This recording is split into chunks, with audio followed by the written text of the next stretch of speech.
जुन 17 1631 बुधबार शाही शिविर जहाँ युद्धको तयारी चलिरहेको थियो। सेनाहरू युद्धको तयारी गरिरहेका थिए, परेडहरू खेलिरहेका थिए। त्यसै दिन युद्धको रौनक नसकिँदै एउटा पालमा 14औं सन्तानको जन्म दिने तयारीमा थिइन् रानी।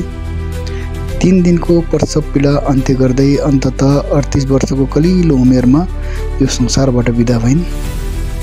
उनले मर्नुभन्दा पहिले राजालाई 3वटा बाचा गराएकी थिइन्। नम्बर 1, एउटा अमर स्मारक बनाइयोस्। नम्बर 2, अर्को विवाह नगरियोस्। नम्बर 3, सन्तानको हेरचाह राम्रोसँग गरियोस्। यता युद्धको मैदानमा आफ्नो प्रिय पात्रलाई गुमाउँदै गर्दाको पीडा भनिन्छ। रानीको मृत्युको भएको 8 दिनसम्म राजा कोहीसँग बोलेनन्। 2 वर्षसम्म ऐना हेरेनन्। कुनै युद्ध तथा प्रशासनिक राजकार्यमा शरीक भएनन्। कालो वस्त्र लगाएर गहिरो शोकमा डुबे। आज म त्यही महान प्रेमी जसले प्रिय रानीको सम्झनामा सुन्दर स्मारक सहित अमर बनाइदिए। जीवनको अन्तिम दिनमा आफ्नै छोराले कैदखानाको सानो झ्यालबाट स्मारक हेर्न मिल्ने गरी कैद गरेका थिए। आँसु झार्दै प्रिय रानीको स्मारक हेर्दै मृत्युको प्रतीक्षा गरिरहे। अन्ततः मृत्युसँगै उनलाई रानीसँगै दफन गरियो। हो, आज मैले जुन कथा तपाईँलाई भन्न गइरहेको छु त्यो कथा हो ताजमहलमा सजिएको प्रेम कहानी। पिता जहाँगीर र माता हिन्दू राजकुमारी जगत गोसाईबाट सन् 1592 जनवरी 5 मा खुरम मिर्जा नामको एक बालकको जन्म भयो। उक्त बालक नै पछि गएर शाहजहाँको उपाधि लिए, जसको अर्थ संसारको राजा भन्ने हुन्छ। प्रेमिका रानीको सम्झनामा सुन्दर स्मारक ताजमहल बनाइदिए। त्यस्तै अर्जुमन्द बानु बेगम 30 अप्रिल 1593 मा आगरामा जन्म भयो। उनलाई मुमताज महलकी चम्किलो रत्न भनेर उपनाम दिइयो। राजाकी प्रिय रानी जसको प्रेम भाव आज पनि ताजमहलमा छत्ताछुल्ल देख्न सकिन्छ। प्रेम, प्रारम्भ र विवाह। सन् 1607 मा आगराको एउटा बजारमा युवराज खुरमको भेट 15 वर्षीय आर्जुमन्द बानु बेगमसँग हुन्छ। पहिलो नजरमा युवराजलाई आर्जुमन्द बानु बेगम मनपर्छ। यसो त युवराजले पहिलो विवाह पनि नगरेका थिएनन्। युवराज प्राय बानु बेगम बस्ने स्थानमा आउने जाने गर्थे। युवराजलाई देखेर बानु बेगम पनि लजाउने गर्थिन्। बानु बेगम राजा जहाँगीरको मन्त्रीकी छोरी थिइन्।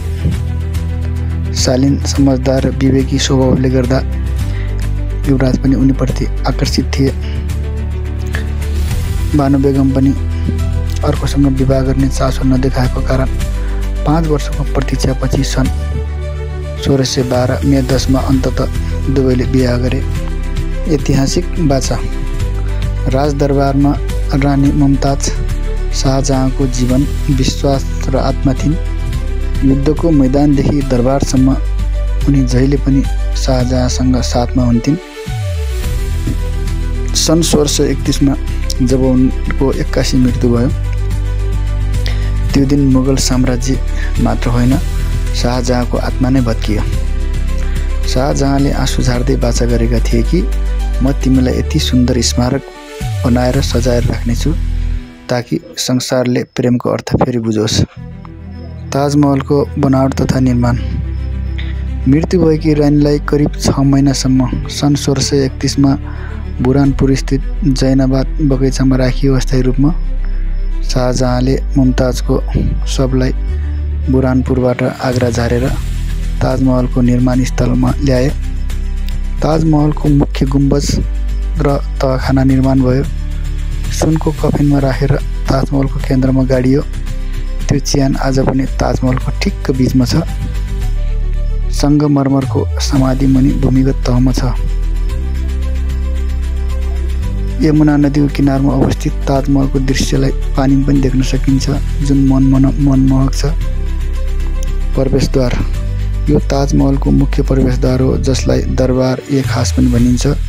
30 मिटरको उचाइमा इस्लामिक वास्तुकला रहेको र सूर्यास्तमा प्रकाश परे भने रातो र गुलाबी रङमा देखिन्छ बगैँचा। यस बगैँचालाई चारबाग पनि भनिन्छ। पर्सियन शैलीमा निर्मित 4 जलाशय 4 बाटोले छुट्याएको छ। जलाशयको छेउमा रातो ढुङ्गाको बाटो छ। घाँस र रुखहरू सन्तुलित रूपमा छन्। ताजमहलको चारै कुनामा 4वटा मिनार रहेका छन् जुन 40 मिटर उचाइ रहेको छ, जसको माथि गोलाकार गुम्बज छन्। ती मिनारहरू बाहिर झुकेका छन् ताकि भूकम्पको बेला भित्र नपरुन्।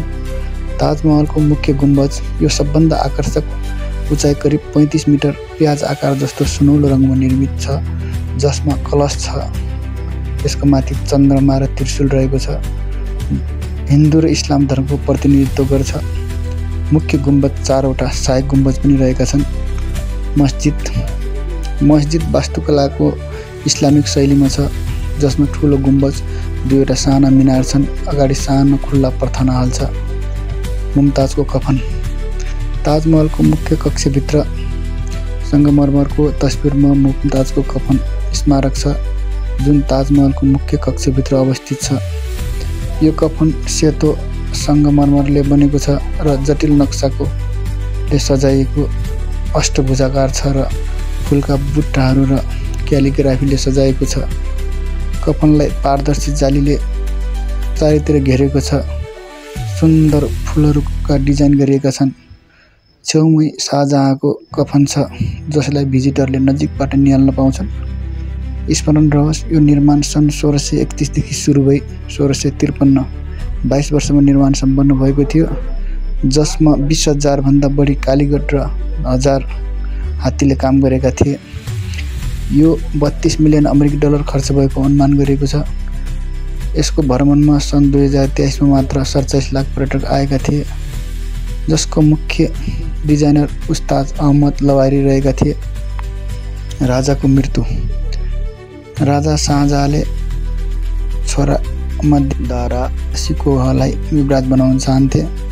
उनको अरू छोरा विशेष गरी मुमताजबाट जन्म लिएका औरङ्गजेबले सन् 1657 मा राजा बिरामी भएपछि सत्ता सङ्घर्षका लागि द्वन्द्व सुरु गरे। आफ्ना भाइहरूलाई जिती दारा सिकोहलाई हत्या गरी शाहजहाँलाई आग्रा किल्लामा कैद गरेर सत्ता आफ्नो हातमा लिए। शाही रौनकमा बिताएका शाहजहाँ अन्त्यमा पूर्ण रूपमा एक्लो थिए। आफ्नै छोराले बन्दी गरेर राखेको हुनाले उनको मन चिरिएको थियो। त्यसमा पनि बुढ्यौली उमेर। उनले मनमा नै लाग्थ्यो कि जसलाई म धेरै प्रेम गर्थेँ उनी गइन् अनि मेरा आफ्नै सन्तानले साथ छोडे। रात दिन बन्दी गृहबाट ताजमहल हेरेर आँसु खसाउँदै मुमताजको कफन नजिकै आफ्नो पनि कफन होस् भन्न चाहन्थे। करिब 8 वर्षपछि शाहजहाँको मृत्यु पनि भयो।